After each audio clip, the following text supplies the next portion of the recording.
everybody. Good morning, good afternoon, good evening, wherever you are in this globe. I'm Rose Smith, the Events and Community Manager at Femme Palette. Femme Palette has been helping women grow in their careers since 2018, and the DEI Palette Club was launched by Femme Palette to bring together experts and enthusiasts in the DEI field. You can learn more about Femme Palette and the DEI Palette Club through our website and social media channels. Today, I am pleased to welcome you to our event on embracing neurodiversity at work. With us today are Héloïse Thon, a neurodivergent coach, Ashley Sigmon, Senior Career Specialist at CareerFoundry, and MK Kirgin, Diversity, Equity, and Inclusion Expert. So to begin our conversation, I thought it would be best to ask our panelists to tell us a little bit more about themselves, to give you an idea of where they're coming from regarding neurodiversity. So for this, we could start with Eloise, followed by Ashley, and end with MK. Hi, everyone. So thanks for the fun introduction. And so I'm Héloïse. I'm based in Berlin, but originally from France. And I've been working in HR for 7 years. And my story about neurodiversity and coaching is very similar. So I think I would go about them together. I started my process of being diagnosed with ADHD 2 years ago and was diagnosed almost at the same time as I was doing my coaching. And I realized doing it that it was really helping me to manage better. And I decided 6 months ago to focus really on that. And I'm also currently exploring a diagnosis about autism. So that's where I am for work and for neurodiversity. And yeah, I can really see how it has impacted me at work. Looking back, I think we all had this moment looking back at work situation where you realize, oh yeah, that's actually there were other explanations. Now I really want to change it in the workplace because I think we can do things better.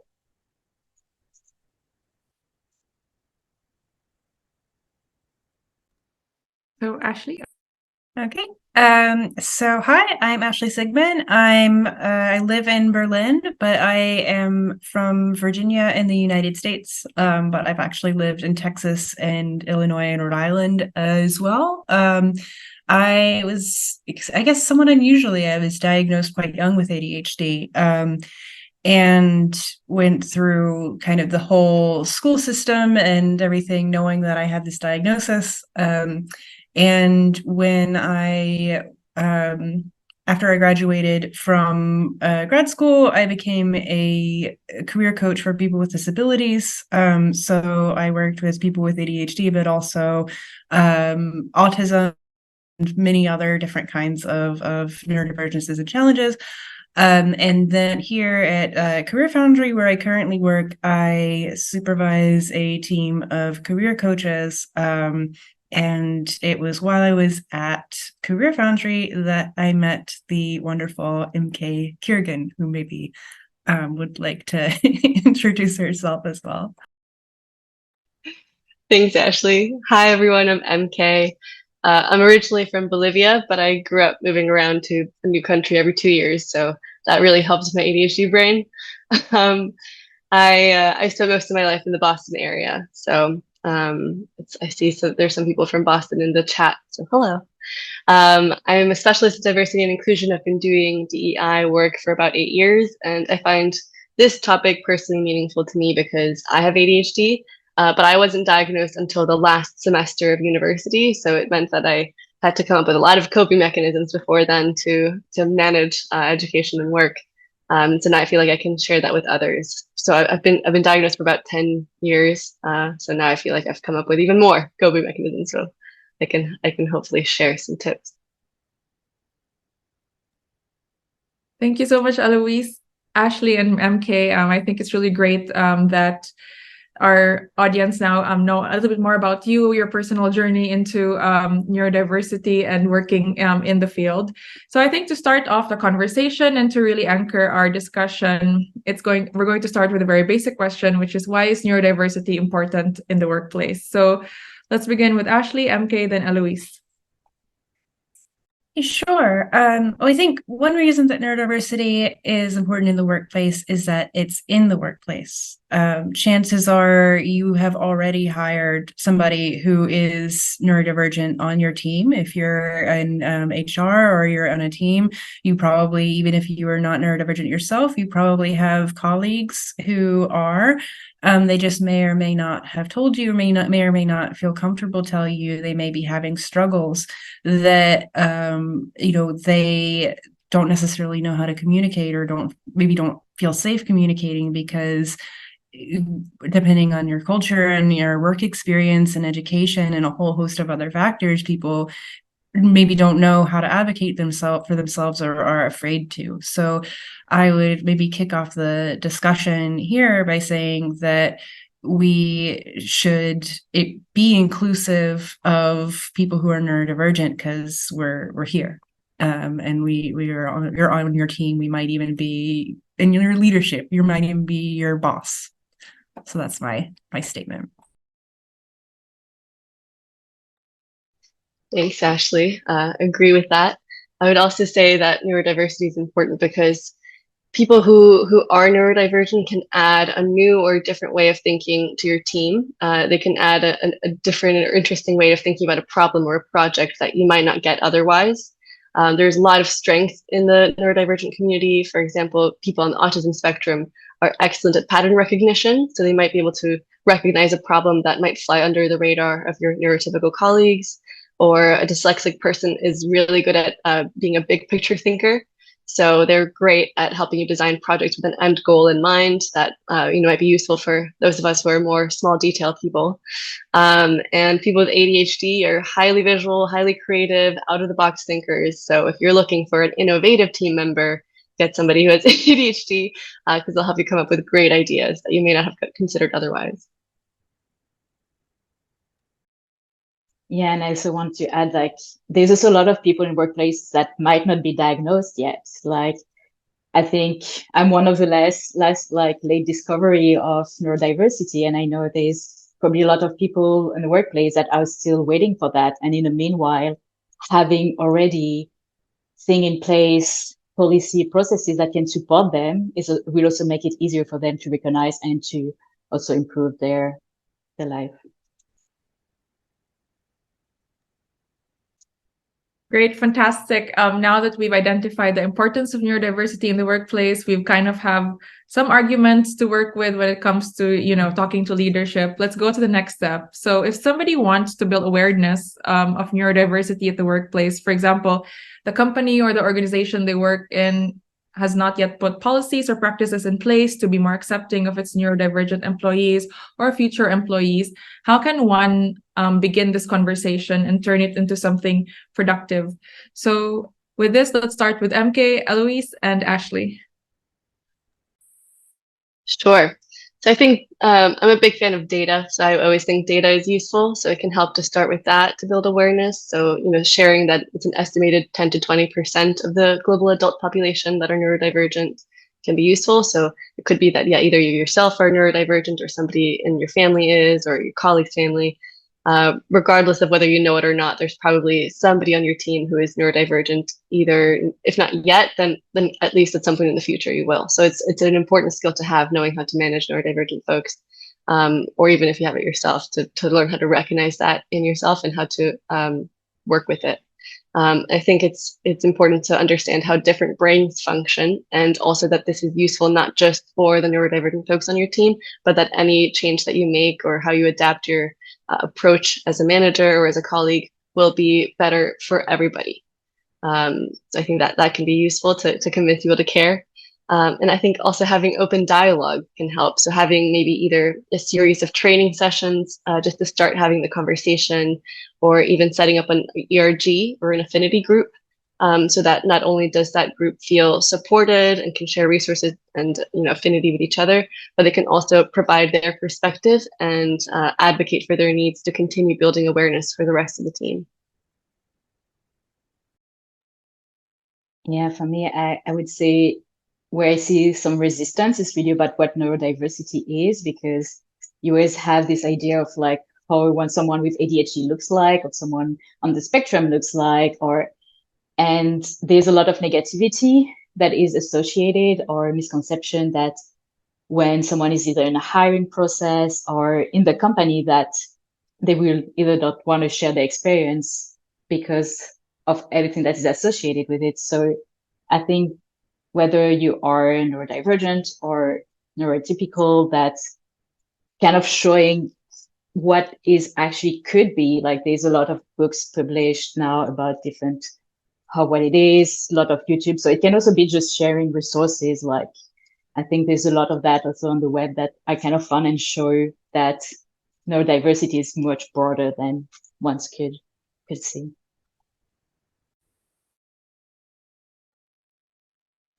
And I think you can also think small. So it doesn't just have to be a big policy or a big new initiative. You can share, that you're an open person to talk to, or send signals that you are receptive to these ideas, and it doesn't, not necessarily like I am a neurodivergent ally. You don't have to do it in kind of a formal way, but one thing, like when people share that they have, a loved one who is neurodivergent or has a disability, or speak openly about mental health, speak inclusively about people with neurodivergence, people with disabilities, then I see that, even if I don't know how much that person knows about ADHD, I see that as a sign like, okay, I can have a conversation with this person and I can talk to them about the struggles that I'm having, because even if they don't know everything that there is to know, I know that they're safe. And I think that identifying, for me, when I've had to navigate this situation, I've always, like, my safety and, my security has always been the number one thing that I'm thinking of first, when having these conversations. Is this person going to be a person to talk to? So I think you can just, even by these small steps, create a more open environment in your team. Great, thank you so much. There's still more people joining us, so I think it's going to be a very fruitful Q&A. So moving to the next question, we do have a lot of people in recruitment or in HR here in the audience, or at least in the DEI Palette Club. And this question is more towards what steps they could take. So many aspects of recruitment and hiring processes, for example, job descriptions, or even the way that people interview, can pose challenges that may deter neurodivergent job candidates from applying to these open positions. So how can an organization, or how can an HR or the department in general, or the organization, make these processes more inclusive, especially to neurodivergent individuals, since, as we have identified in the first question, they do tend to add a lot of value in the organization. So kind of like, how could they attract these people and show that they are inclusive and actually are inclusive? So let's start with Eloise, Ashley, then MK. Sorry, I think there's a lot to do about hiring manager, how they're educated, and how, like, there's always this kind of scorecard in the background that you can use to see where this person communication skills are, and people are often evaluated on how well they can interact or make a study case presentation. So it would be to review a bit what are the criteria that will make someone fit for the position. And then can also be just sharing the question beforehand if someone wants to prepare, or asking the person, what would you feel comfortable doing? Do you prefer having videos on or not? So it's really about flexibility, so that could be offer different options for hiring processes to people. It's a lot of work, but yeah.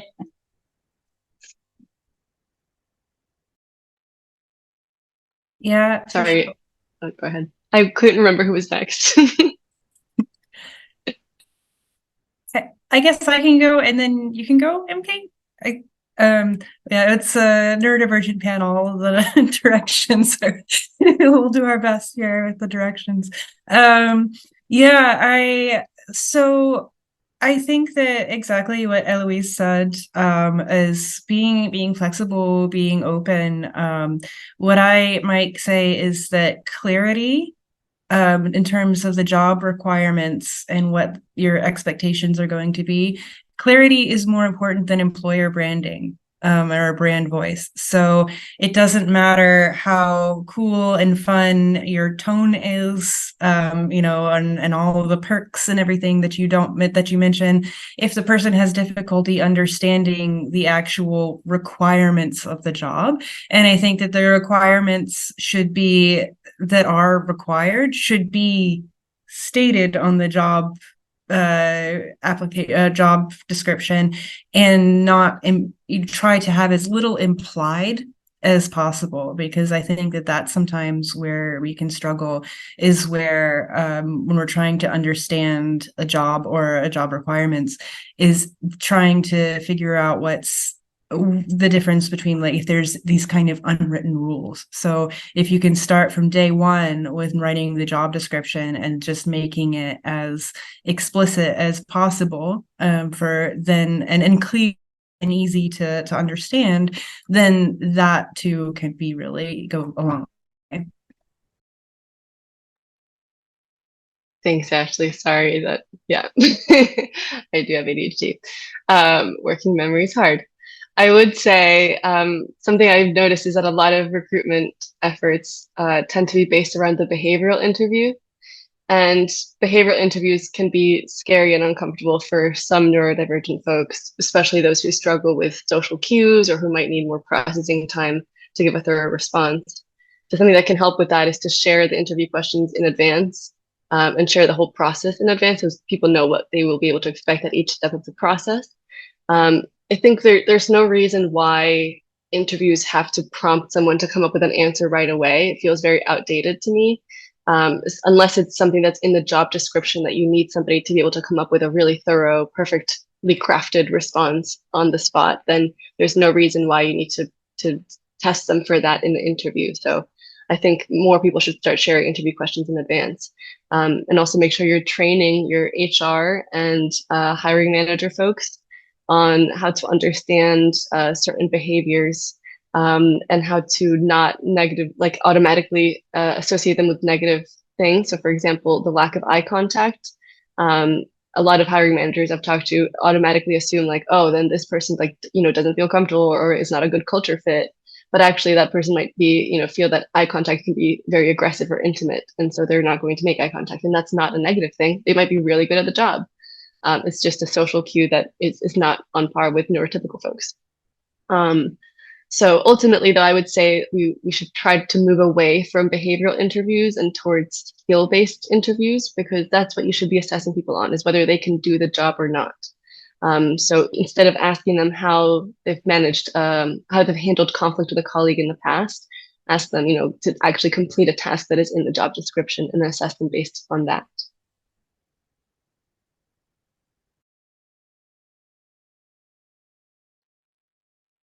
Great, thank you very much. I think that we have very specific practices that people can already apply tomorrow, so which is great. And this moves me to the next question. So one of the key insights from our conversation thus far is the importance of a supportive work environment. That's what Ashley mentioned earlier, to be more open, to be somebody that's seen as like they could share how they feel, and more specific things that they probably wouldn't be very open to share.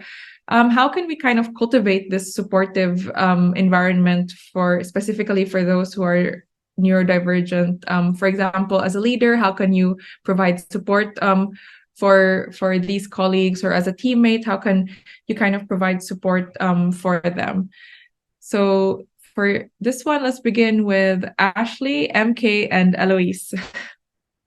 And feel free to jump in case you want to add something after.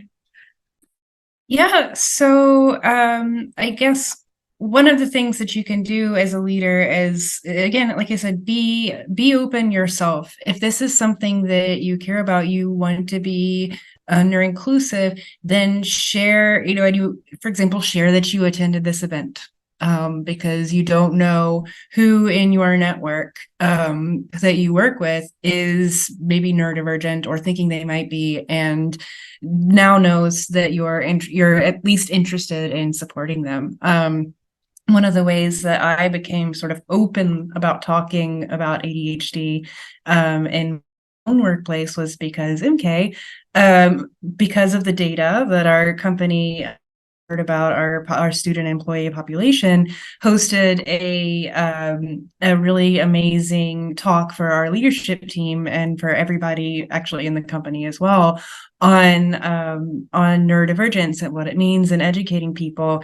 And then of course, like, I was super excited to go, and then, you know, as soon as like it was over, we started like chatting about it and having this whole conversation. And then that led to the affinity group that MK created, which has like just, I met like so many people in my company that are neurodivergent too, including people really senior level, which has just made me feel so included in my company and seen and feel safe whenever, you know, I need to have a discussion. So I think that these kind of open, though it can just start with, you know, maybe realizing that you have a lot of people in your community who are neurodivergent and starting to educate people about that. And then like I think you can really be amazed at what can happen from that as well.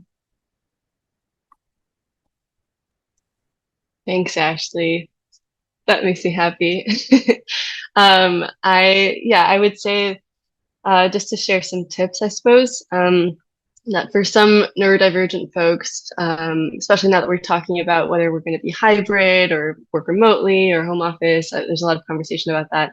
I would just want to share that I think being in the office for some neurodivergent folks can be a struggle, especially these open workspaces where anyone can sit anywhere. I think that can be really difficult because it can lead to sensory overload. It's unpredictable. There's, might be really bright lights, or a lot of people talking or people eating. Maybe a certain scents can trigger a sensory overload response. So I would suggest, if you are going to have an open workspace or require people to come into the office, then have a respite room or a designated area of the office where there's low lighting and it's designated quiet work space that can help somebody take a break if they need to, or just work in that area only.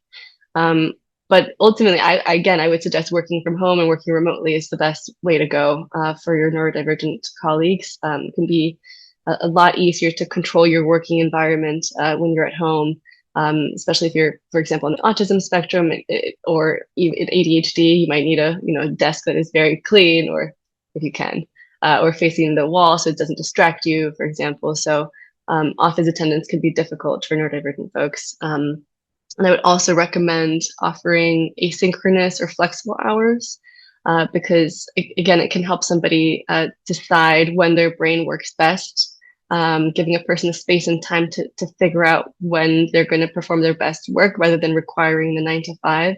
It just doesn't really work for a lot of brains.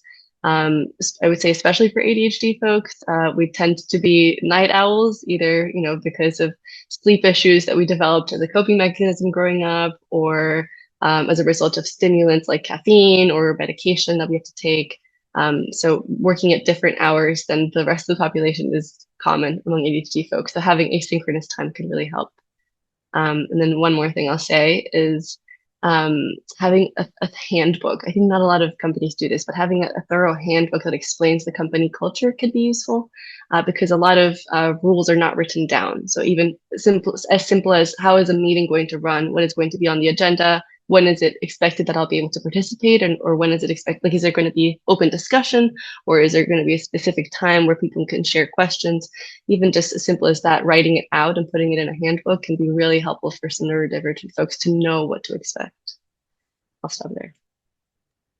And I'm just reflecting on the handbook because there's also a lot of people who don't read the handbook and then come and ask you questions as HR and how this works. And I know some people who do that also neurodivergent. So I'm curious to see how we can do more than having things written on a handbook that also people maybe with dyslexia will not read, or that, like, how you can have maybe different formats, like maybe have videos or have, like, I don't know, I think we can be creative like, on how to make things a bit more fun to also spread the information and have people actually accessing it and working on it. I think something for me that I found very interesting were events, because a lot of companies right now, they want to have their team building, they want to have go dinner together, have drinks. And for me, with sensory processing disorder, it was hell. Like if you go to a restaurant, I was always trying to find the space and stuff. So being mindful when you organize team building, either if you are a team member or if you're a leader, to check what would work for everyone. And make sure that there could be a space where the person can get out without being excluded, because you always have this impression that if you're out and you start to be overwhelmed, you're still going to push. Oh, for me, I know I was going to push because I wanted to stay with people. I didn't want to feel different. And the day after, you end up being burned out, feeling overwhelmed. And that was, so yeah, with events, retreats, company retreats, also like be mindful when you organize social events that you don't enforce it on everyone, and that you make sure there's also, I think like in the office, have a space where people can also go and decompress as well. Great. So a lot of very practical tips right now that people can already use tomorrow and start the conversation. But what we've identified also is the need for flexibility at work. And I think MK, Ashley, and Eloise already mentioned a few tips, but maybe just one last question. How can people have more flexibility at work, or what can be implemented aside from the stuff that you've already mentioned, which was already quite a lot? So I don't know if you'd like to add any additional practices or policies that people can adapt or leaders can adapt for their team members. We've already talked about different time schedules and different working ways and environment, but perhaps there's something else you'd like to add. Let's start with MK, Eloise, then Ashley. Sure. Yeah, I think no two neurodivergent people are going to be exactly the same. So I think ask people what their needs are. You might not know. Don't assume everybody's going to need the same thing. Get people involved as well, because that helps you get buy-in and helps you, be authentic to what the needs are of the people that you're going to be providing it for. And encourage your managers to ask their team what kind of communication works best for you. How do you best process information? As Eloise was saying, I think it is really important to provide multiple forms of communication so that it's accessible to various brains. So either, provide it in written form, in oral form, or video form. Or, maybe assign a note taker for somebody who misses a meeting or who maybe doesn't, process auditory information very well. And then maybe sharing a meeting agenda in advance and the meeting notes afterwards. Having everything documented can really help. Or recording meetings for somebody who maybe wants to process it again later. Just simple things like that, I think, can really help.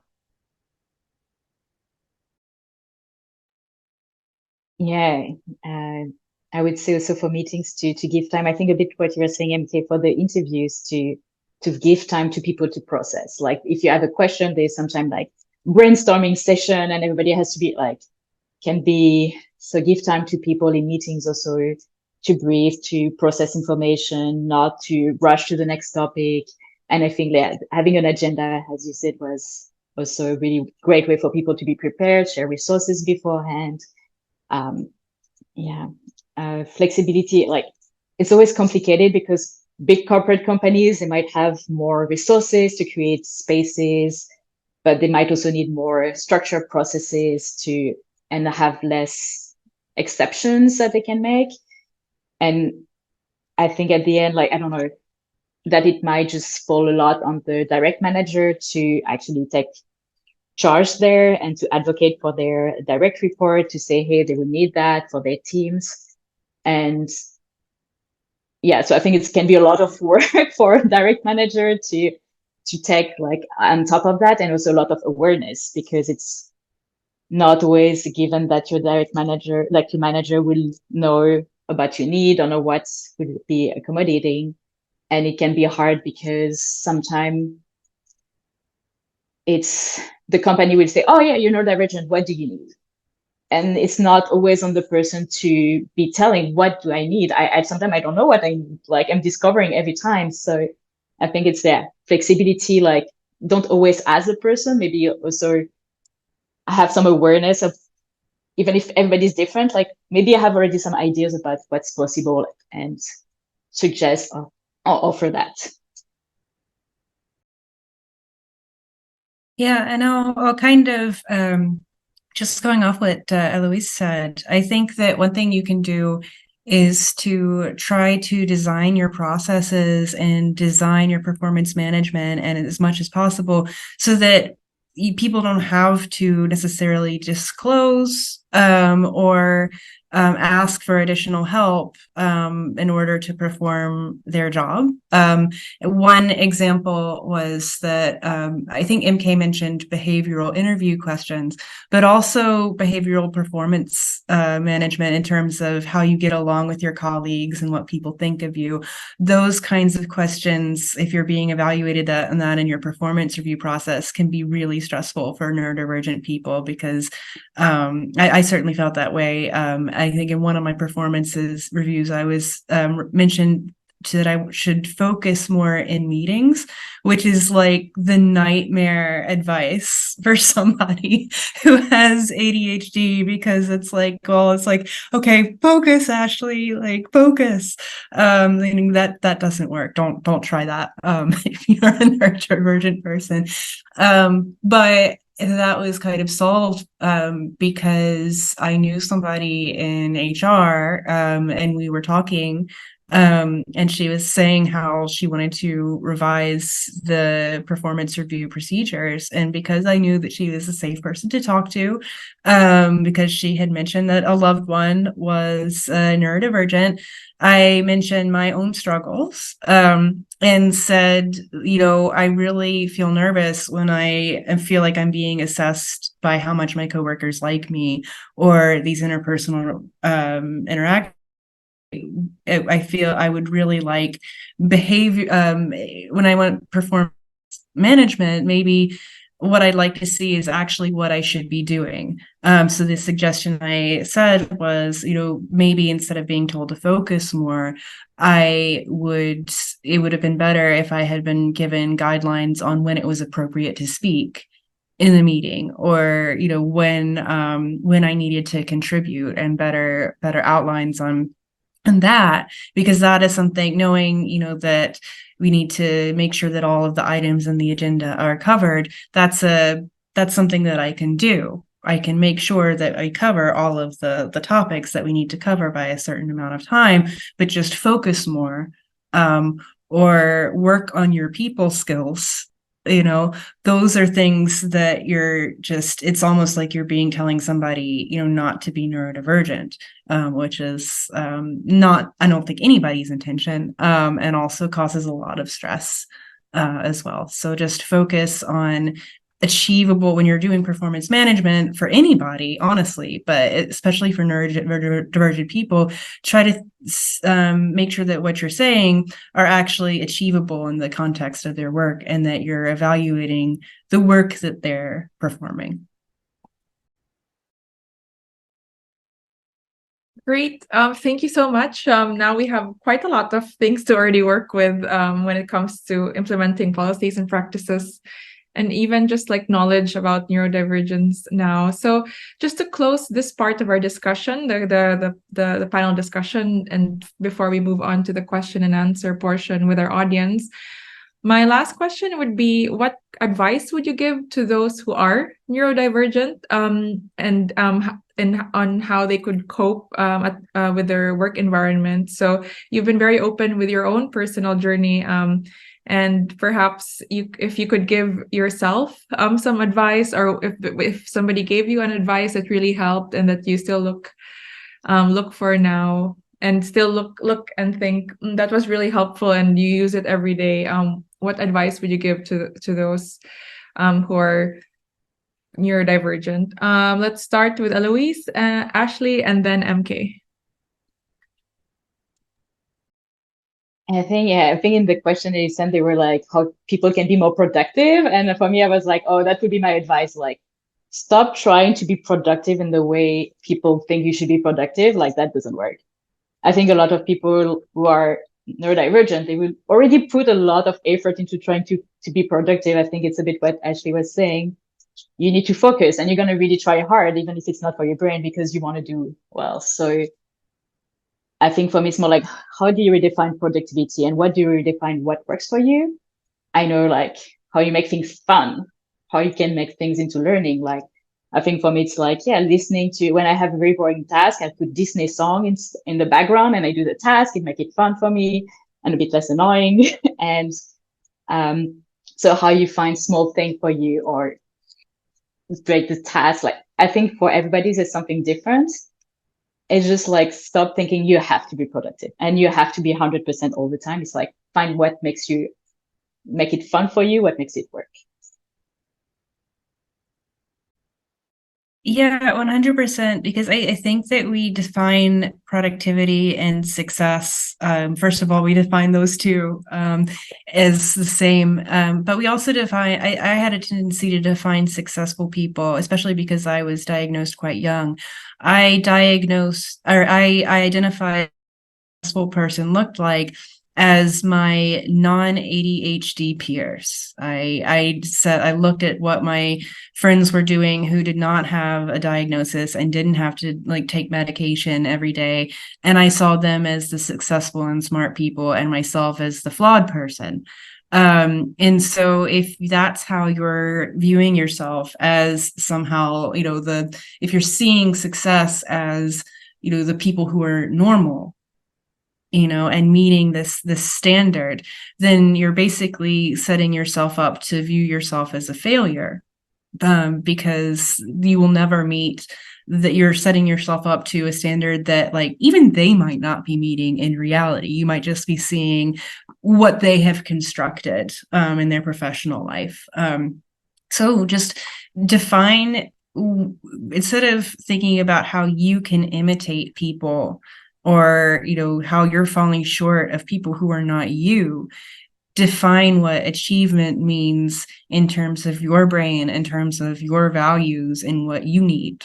And I think that has been the biggest, once I at least began to try to do that, I started to be able to kind of achieve more meaning in ways, and in ways that were meaningful to me as well. Yeah, I really appreciate what you both have said, Héloïse and Ashley. I totally agree with that. And I would also say that I think there's a big difference between you are welcome here versus we designed this with you in mind. And I think we should aspire to the latter. I think we have to move towards, beyond just mere tolerance and towards true inclusion. And I come from a background in education. I was a public school teacher for a number of years, and I was an instructional designer before I transitioned to becoming a diversity and inclusion specialist. And so in my head, I'm always thinking about UDL principles, which is universal design for learning. And I think this should be applied to all work situations and all social situations. And so my tip would be, and maybe this is controversial, but I would say assume everybody is neurodivergent in some way, because you don't know if they are or aren't. But if they are, then you've provided accommodations. And if they aren't, they're probably going to benefit anyway. So that would be my tip, is as you go into this work, just assume that everybody's dealing with something. Everybody's brain works differently in some way. So just, prepare in advance and provide accommodations for everybody. And I think as somebody who is neurodivergent and sometimes struggles with this question of productivity and worth related to productivity, especially coming with this American mindset about worth and productivity, I think it can really affect you emotionally, and you can become emotionally drained before you even become intellectually drained. And so I think you have to sort of plan ahead for that and work for yourself. Essentially, you have to learn how to manage yourself. There's this hilarious quote from The Office in which one of the characters is like, "Yeah, I'm a really great manager." It's like, "Aren't you a team of one?" It's like, "Yeah, but I'm really hard to manage." So I think you have to sort of learn how to manage your own brain. And what I would suggest is what helps me is getting an accountability buddy. So asking a colleague or a friend or even your direct manager to check in on you after a set amount of time and be like, look, and I don't know if I can give this task an hour, but in 20 minutes, I want to have done at least this. So can you check in on me in 20 minutes, or can you check in on me in 2 hours and make sure I've done something? I text my best friend and she helps me with that. Because sometimes you need that external stimulus to push you to, release the dopamine that your brain needs to actually focus. And then also you can set reminders for yourself, like use the tools that are available to you. At CareerFoundry, we used to have Slack. And so I would set either Slack reminders or a calendar reminder to be like, okay, remind me to check in about this project in 2 hours. Or I would schedule a message to a colleague and be like, schedule a message for 2 days from now, being like, oh, remind me to check in with you about this task. And then they would text me like, did you want me to check in on you? And I was like, yes, actually, I do want to talk to you about that, but I would have completely forgotten if I hadn't scheduled this message 2 days ago. So you sort of have to find workarounds that help your brain do what it needs to do, and just be kind to yourself, because as Ashley was saying, you can't compare yourself to neurotypical folks. Your brain just doesn't work normally. And that's a good thing because it works in a superpower way. But it can also be difficult to manage. So you have to just sort of prepare and be kind with yourself as you go through it.